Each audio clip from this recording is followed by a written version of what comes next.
girls who took notes using 50 different colored pens. Where are you now? Do you still continue to write using all those colors? Am I allowed to answer if I'm a guy? Because I ended up becoming the Excel guy in my office. All of my spreadsheets are exquisitely color-coded.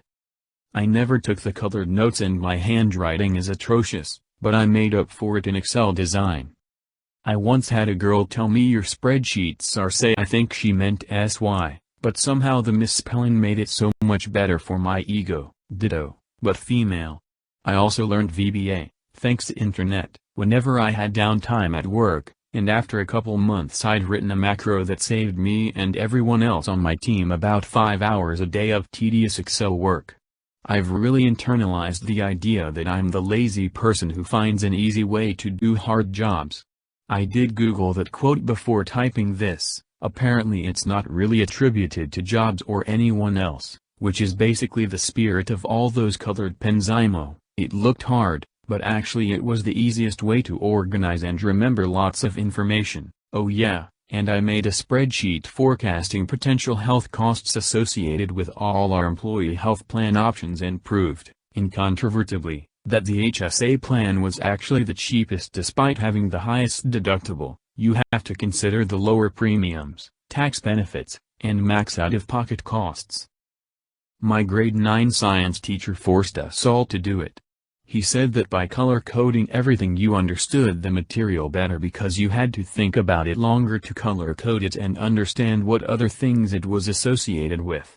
Not just zone out and go into transcribing mode. He also made us do end-of-unit study guides. They had to be color-coded, a set amount of drawings, and unit words and definitions. The drawings were doodles based on things in the unit. He would mark them and hand them back before the test, which was great because he knew if he needed to help us with something before we bombed the test. He was also a MMA fighter with cauliflower ears and not the type of guy you would expect to demand rainbow-colored notes. Edit. There's a lot of people asking for examples, so I'll make one up this afternoon. The physical act of writing something down reinforces the encoding to memory. However, it often only gives one pathway to it. By making the learning multimodal, you are adding multiple areas of encoding, and creating links between the nodes where the memory resides. I was a STEM, pre-med major and then grad school ... not med school. And weirdly, almost everyone I knew that was getting A's had similar learning strategies. A lot of them used colored pencils ... I'm looking down at my desk and I have a red, blue pencil right next to me. It's different colors on both sides. I print out papers I'm working on and use it to mark things up these days. I used to do it on my tablet, but this is actually quicker. In the end, little things like this make you more efficient. Then again, it's Monday and I've been on Reddit all day, so what do I know about efficiency? There's a PM at my company that does this. No idea how the hell she has the focus and time to take such detailed Technicolor dream notes during meetings, but I've never had a problem with getting any relevant info from her, so Macron / Macron. Gotta respect note-taking game like that. Technicolor dream notes is the best phrase I've heard all day. We all became bullet journalists. I was looking for this comment. I take notes on my computer at work, so I take out my pen obsession on bullet journals. Pilot Precise V5 Extra Fine is my pen of choice these days. Try it. You won't be disappointed. Ha! I actually did become a journalist. And then a founder of a tech company. And I use the Pigment app all the time with lots of colors to help myself focus during painfully pedantic meetings with engineers all arguing over whether one of them used a word wrong in their report no one is going to read. Yup. I was known by my high school teachers as the girl who always had really neat and colorful revision notes. Now my colleagues and friends know me as the one with the bullet journals. Bullet journalists.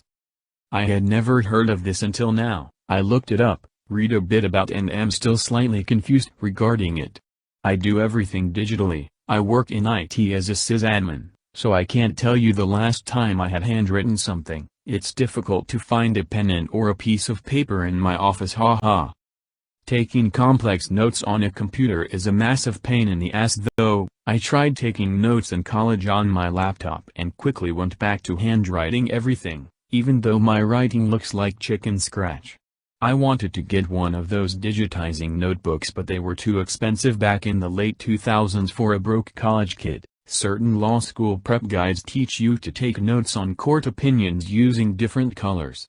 90% of first-year law students show up with 4 different color highlighters.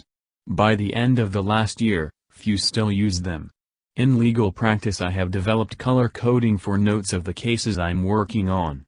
I have not yet found a way to put a heart over the I in my filings. I had a law school classmate who tried to claim that her highlighting, margin notes actually made her used con law textbook more valuable, because she did well in the class.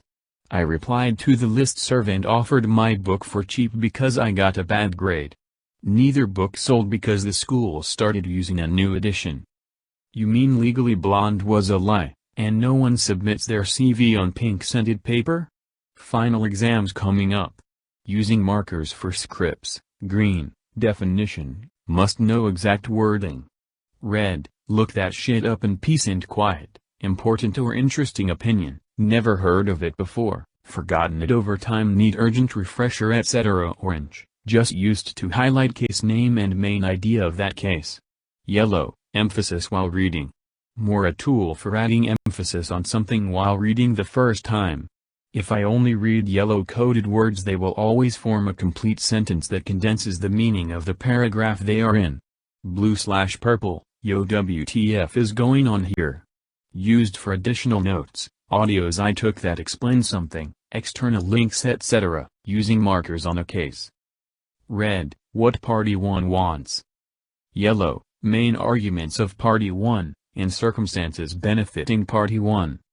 Orange, what party 2 wants. Green, main arguments of party 2, in circumstances benefiting party 2. Used very sparingly. Just to highlight. Also using underlining, brackets, small x's on problems that will give a lot of points or are worth discussing in length. Also adding sections and ideas next to text. I wish I had started doing this sooner. The trick is to not mark everything, because coloring the beginning or the most important sentence will also color code the surrounding area in most cases. Hey! Paper, case will look very colorful. But as long as there's a system to my madness, it really helps me work through something systematically. I'd say it's 70% for categorizing and systematizing a case and 30% for finding something quickly. Since this is German law and thus fundamentally different from how the US approaches law, my system will probably work like as for you guys and your case law. I used different ink and highlighter colors to compensate for terrible art. I work in a chemistry lab now. Sometimes I'll still use brightly colored pens to record my results for fun, but I don't ever switch between colors, color code anything anymore. All the different colored ink, highlighting helped me remember my notes come exam time, so now that I am out of college, I don't need to switch between colors. I low-key miss color coding and taking notes sometimes, though, also have horrible ADHD. When I was in college, I had to write notes by hand, even for things that the professor said I didn't need to write down.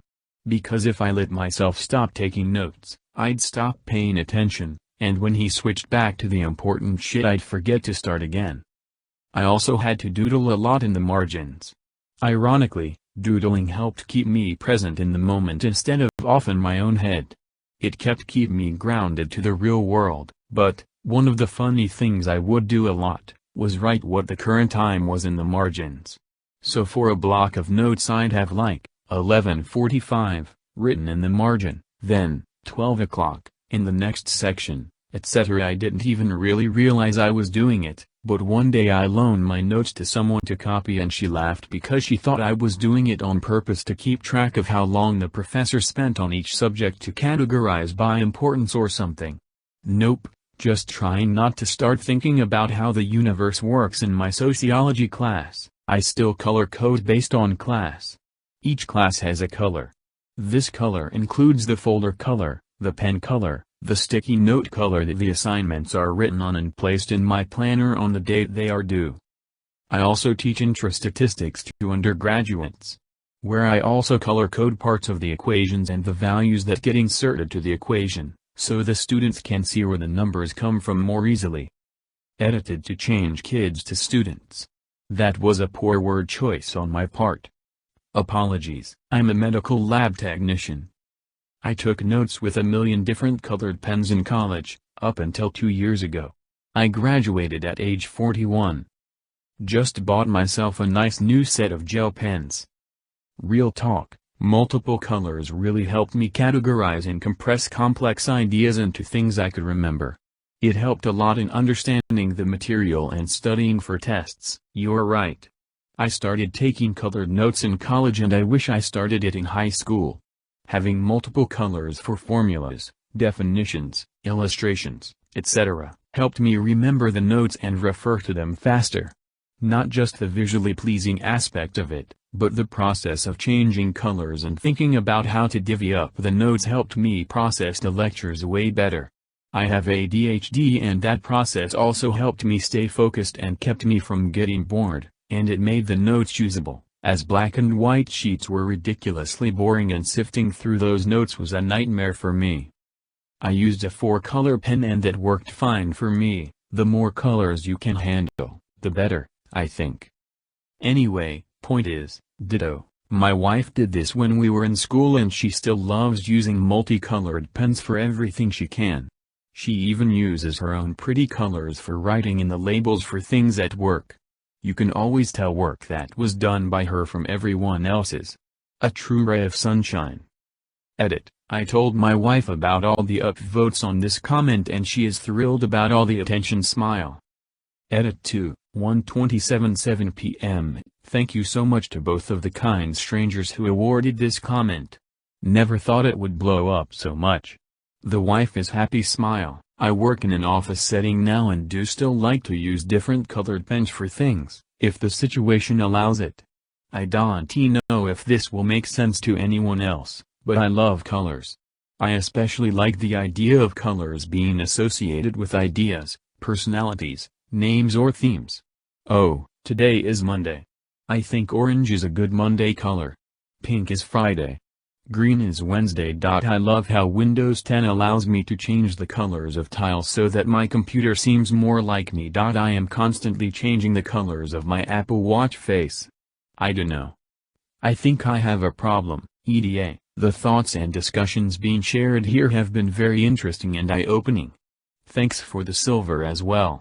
Smile. I do just want to add that I am fairly certain I do not have synesthesia. I know someone that does and from my very limited knowledge of it, it isn't a voluntary association of colors like mine probably would be. I always automatically like to associate stuff with color or mood, but I don't know that it happens involuntarily.